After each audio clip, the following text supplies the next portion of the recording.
Hello students, today we are going to discuss our new topic which is linear equation in two variables.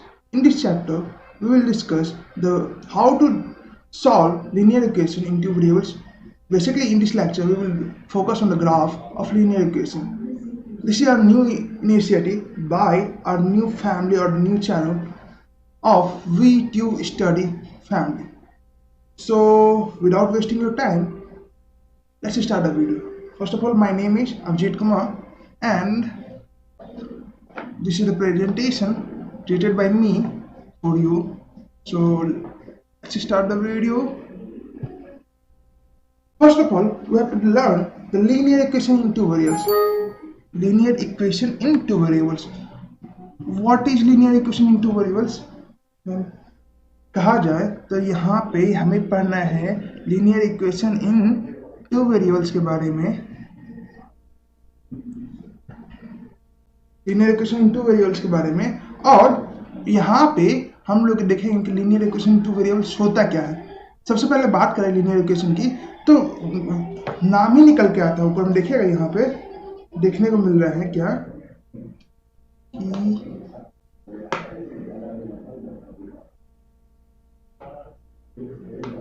कि yes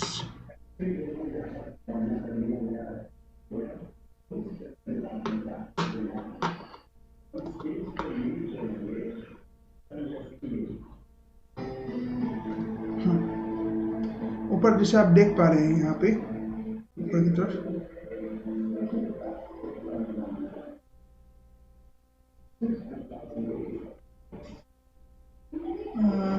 ये कि ये जो हो गया ये हो गया मेरा क्या लीनियर इक्वेशन. अब इसके अंदर देखते हैं कि लीनियर इक्वेशन की बात करें तो बेसिकली लीनियर इक्वेशन क्या, ऐसा कोई रूप या ऐसा कोई भी रिटन फॉर्म जिसको A X square that means कर सकते हैं यहाँ पे कि ए एक्स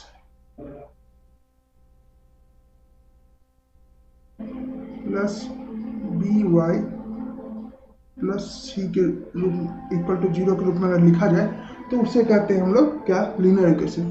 अब सबसे पहले बात करें कि वर्ड कहाँ से है लीनियर, तो हम लोग शुरुआत से जानते थे कि अगर यहाँ पे देखेगा कि ये हो गया लीनियर इक्वेशन और इसके अंदर एक चीज लिखा those equations having 1 degree and also having 2 variables.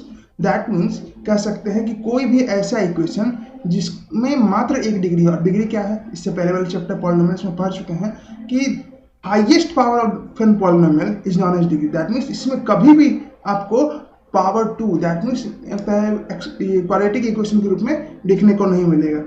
इसके अलावा कर सकते हैं कि ये तो हो गया पहला 1 डिग्री होगा, दूसरा हैविंग 2 वेरिएबल्स यानी कि 2 वेरिएबल्स देखने को मिलेंगे. उसमें क्या होता था कि एक वेरिएबल होता था x, अब इसमें 2 वेरिएबल x और y दोनों देखने को मिलेगा.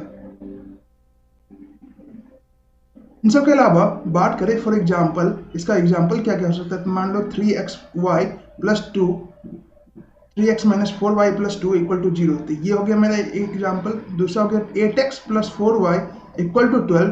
ये मेरा हो गया क्या दूसरा एग्जांपल. अब इसमें देख सकते हैं क्लियरली कि ये एक वेरिएबल ये 2 वेरिएबल, इसका पावर भी हाईएस्ट पावर 1, इसका ही पावर हाईएस्ट पावर 1.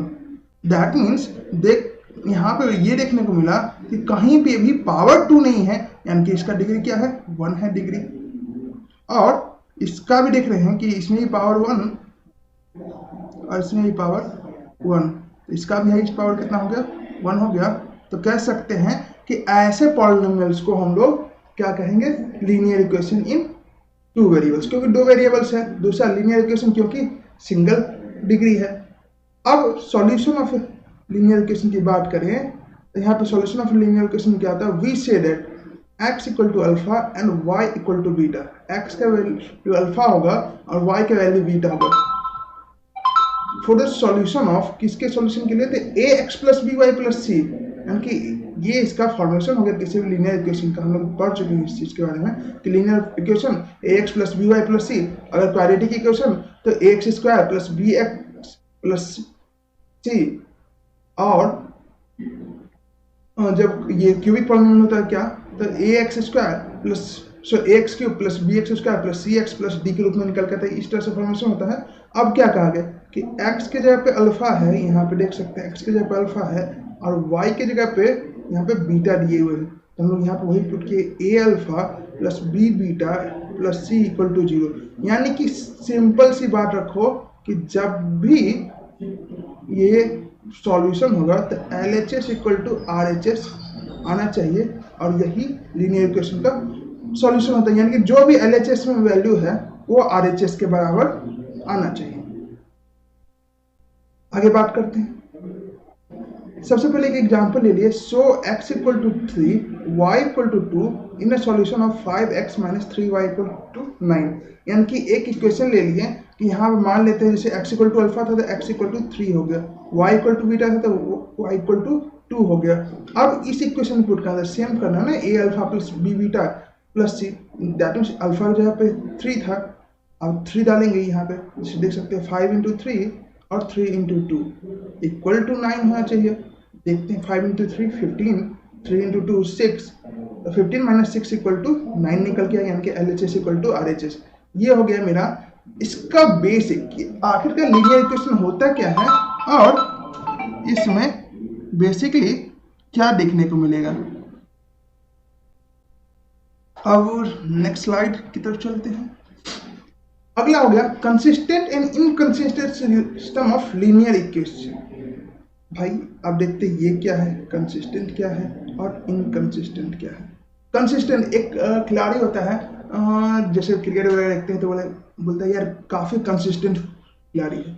कंसिस्टेंट इसीलिए कि बाकी सब से मेल नहीं खाता है, बाकी सब से ये मेल नहीं खा रहा है। मेल नहीं खाने का बेसिक रीजन क्या है कि ये सबसे यूनिक है। कहने का मतलब हो गया ये सबसे यूनिक है और कहीं ना कहीं इसमें कुछ खास बात है। इनकंसिस्टेंट मतलब क्या होगा कि ये तो जनरली मिल जाता है, या सिंपल कह सकते हैं कि ये किसी से नहीं मिलेगा। अब इसमें बात करते हैं, कंसिस्टेंट की बात करेंगे तो कंसिस्टेंट का और इनकंसिस्टेंट का लीनियर इक्वेशन में क्या काम है। तो सबसे पहले बात करें कंसिस्टेंट का सिस्टम ऑफ लीनियर इक्वेशन में, तो इसमें सिर्फ ये याद रखो कि इसका कम से कम वन सॉल्यूशन तो होगा। कंसिस्टेंट आदमी कम से कम एक सॉल्यूशन जरूर निकाल के देगा। ये तो जब भी कोई लीनियर इक्वेशन हो उसका मिनिमम वन सॉल्यूशन निकल के आ जाए, कम से कम एक सॉल्यूशन निकल के आ जाए, तो उसको क्या कहेंगे कि ये हो गया क्या मेरा consistent system of linear equation. दूसरा हो गया इनकंसिस्टेंट, किसको कहेंगे भाई, तो inconsistent system of linear equation में क्या होगा कि नो सॉल्यूशन, यानी कि जीरो सॉल्यूशन। अब देखते हैं फॉर एग्जाम्पल के रूप में देखें। एग्जाम्पल हो गया x plus y equal to 3 और 2x plus 2y equal to 7। अब इसमें देखेंगे किसी भी तरीके से, आगे हम बताएंगे कैसे कैसे इसको सॉल्व करते हैं। तो यहाँ पे अगर किसी भी तरीके से आप इसको अभी ये मान लीजिए कि सॉल्व करिएगा तो एक्स वाई का वैल्यू कुछ भी निकल के नहीं आएगा। तो clearly we can't solve this equation and didn't find any of the value of x and y. यानी कि हम लोग यहाँ पे सॉल्व करके एक्स वाई का नो सॉल्यूशन ले आए। नो सॉल्यूशन दैट मीन्स कोई सॉल्यूशन नहीं निकला, और इसीलिए therefore above written equation is a inconsistent equation. यानी कि अबव रिटन इक्वेशन जो हो गया वो क्या होगा कि एक इनकंसिस्टेंट इक्वेशन के रूप में निकल गया है। तो सिंपल बात क्या है, कंसिस्टेंट इक्वेशन क्या होगा कि जिसका कम से कम एक सॉल्यूशन हो, और इनकंसिस्टेंट क्या होगा जिसका जीरो सॉल्यूशन, यानी कि कोई सॉल्यूशन ना हो। अब सॉल्विंग साइमल्टेनियस लीनियर ग्राफ या linear equation by graphical method, that means कर सकते हैं कि अब हमें अलग अलग, यानी साइमल्टेनियस मतलब हो गया कि दो अलग अलग इक्वेशन दिए हुए हैं। मान लेते हैं एक ax plus B Y plus C है, दूसरा मान लो कि dx plus E Y plus F है। ये दो ग्राफ दिए हुए हैं और पूछ रहे हैं कि इसको सॉल्व करना है बाय ग्राफिकल मेथड और पता करना है कि भाई इसका क्या क्या कंडीशन हो सकता है। तो हम लोग सोचें कि पहला इक्वेशन ये हो गया, दूसरा इक्वेशन ये हो गया। दोनों को सेम ग्राफ पेपर पे ड्रॉ किया, that means on the same graph paper we draw the graph of each of the given linear equation. दोनों को एक ही लीनियर इक्वेशन ग्राफ पर शो किए और हर एक ग्राफ जो हो गया वो एक स्ट्रेट लाइन में निकल के आएगा। हम लोग पहले भी जानते हैं कि लीनियर इक्वेशन ग्राफ जो होता है वो कैसा होता है, एक स्ट्रेट लाइन में ऐसा ग्राफ देखने को मिलेगा। और इससे पहले पढ़ चुके क्या, क्वाड्रेटिक का कुछ यू शेप में बनता है, ऐसा या उल्टा यू, दैट मीन्स पैराबोला या हाइपरबोला के रूप में। अब यहाँ पे इसको छोड़ते हैं अभी। Let L and L dash, that means एक लाइन L हो गया, दूसरा L dash मान लेते हैं, represent the graph of 1 and 2, यानी कि 1 और 2 को डिनोट करता है उन ग्राफ को। तो क्या क्या केसेस अराइज हो सकते हैं, क्या क्या केसेस आ सकते हैं। पहला केस निकल के है कि दोनों लाइंस एक दूसरे को इंटरसेक्ट करेगी। अब भाई इंटरसेक्ट क्या होता है, बाइसेक्ट का वाई होता है, बाइसेक्ट और इंटरसेक्ट में अंतर क्या होता है। बाइसेक्ट का मतलब हो गया कि जब कोई लाइन को दो भाग इक्वल भागों में बांट दिया जाए तो उसको बाइसेक्ट कहते हैं। लेकिन इंटरसेक्ट मतलब क्या हो गया कि कहीं से भी काट सकते हैं, ये कहीं से भी आपको काट सकता है और दो से ज्यादा पार्ट्स में आपको डिवाइड कर सकता है। अब यहां से देखते हैं in the condition graph has a unique solution. अब जैसे ही एक जगह पे बाइसेक्ट करेगा, मान लो कि यहाँ पे बाइसेक्ट किया तो भाई ये तो इसका एक पॉइंट निकल के आया ना, इसका कुछ कोऑर्डिनेट होगा। मान लेते हैं कि ये कोऑर्डिनेट अल्फा और बीटा के रूप में निकल के आया, अल्फा और बीटा के रूप में निकल के आया। तो दैट मीन्स यहाँ पे एक सॉल्यूशन निकल के आया कि x के वैल्यू वहाँ पे अल्फा डालेंगे और y के वैल्यू अगर बीटा डालते हैं तो वो एक सॉल्यूशन निकल के आया। दैट मीन्स वहाँ पे एक यूनिक सॉल्यूशन हो गया। तो पहला निकल के आया कि अगर इंटरसेक्ट करता है पहले कंडीशन में तो वहाँ पे एक यूनिक सॉल्यूशन निकल के आएगा और वो यूनिक सॉल्यूशन जो होगा वो क्या होगा, कोऑर्डिनेट्स होगा जहाँ पे लाइन इंटरसेक्ट करेगा। दूसरा केस क्या होगा कि कभी ऐसा भी तो हो सकता है कि ग्राफ आगे गया और एक दूसरे से टकराया नहीं, एक ही लाइन पे कोलाइड कर गया। आगे इसके बारे में हम देखेंगे। तो वहां पे इनफिनाइट सॉल्यूशन निकल सकता है। और तीसरा क्या होगा कि जब पैरेलल चला जाए तो कोई सॉल्यूशन नहीं होगा। नेक्स्ट स्लाइड में इसके ग्राफ्स को देखते हैं। अब है graph of the different cases, यानी कि अलग अलग केसेस का। पहला केस क्या था, unique solution graph. Unique solution graph में क्या देखने को मिलेगा कि यहाँ पे एक पॉइंट लेते हैं अल्फा और बीटा, जहां पे ये इसे देखते हैं, ये हो गया आपको y o y, that means y axis, ये x o x dash o x, that means x axis, और ये दो लाइंस हो गए, यानी कि ये दोनों ग्राफ निकल के आ गया। ये मेरा हो गया लाइन L1, ये हो गया मेरा लाइन L2। ये दोनों इंटरसेक्ट किया, मान लेते हैं ये पॉइंट हम लोग कुछ भी मान लिए, मान लो C मान लेते हैं, मान लो C मान लिए।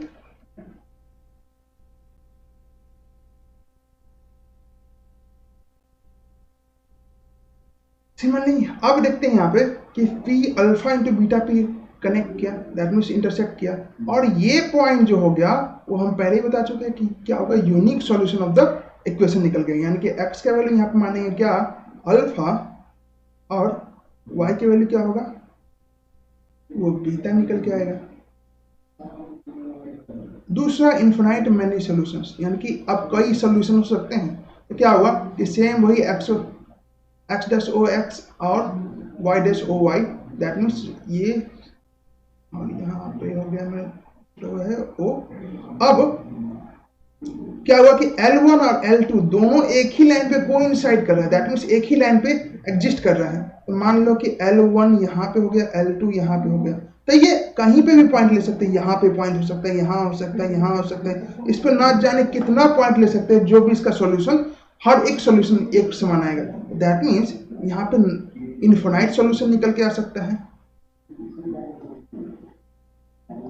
इनफिनाइट सॉल्यूशन निकल के आ सकता है, और इसमें कोई गिनती नहीं है, इसलिए इनफिनाइट हो गया। और मैनी सॉल्यूशन निकल गया जो इस इक्वेशन को वेरीफाई कर दे। तीसरा निकल के आता है क्या कि मान लेते हैं कि अब फिर से y dash O y, x dash O x एक आपको कार्टेशियन प्लेन हो गया। यहाँ पे L1 और L2, ये L1 हो गया, ये L1 हो गया, ये L2 हो गया। इन दोनों के ग्राफ को देखा गया कि कोई भी इंटरसेक्टिंग पॉइंट नहीं है और ये दोनों एक दूसरे के पैरेलल निकल जाते हैं, यानी कभी कट नहीं सकता है, एक दूसरे से इंटरसेक्ट नहीं होगा आगे जाके भी। उस कारण से जब इंटरसेक्ट नहीं हुआ तो कोई कॉमन पॉइंट निकल के नहीं आएगा, और जब कॉमन पॉइंट नहीं हुआ तो कोई सॉल्यूशन नहीं निकल के आया। और इसी कारण से इस ग्राफ को हम लोग नो सॉल्यूशन ग्राफ के रूप में डिनोट करते हैं। इस ग्राफ को हम लोग नो सॉल्यूशन ग्राफ कहते हैं। क्या कहते हैं? नो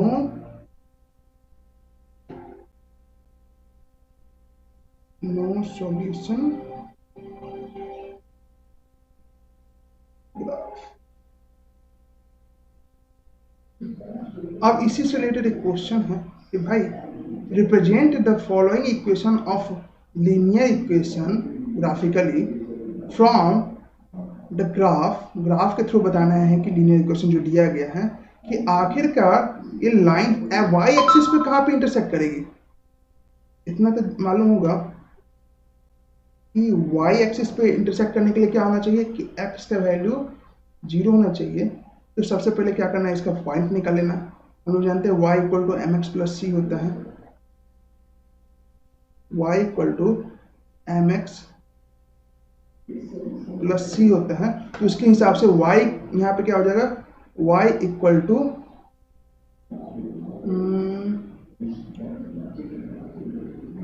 5 प्लस 3x पहला इक्वेशन, और दूसरा हो जाएगा y equal to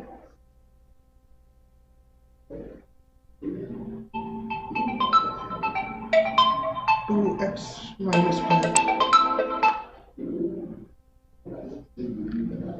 2x minus 5।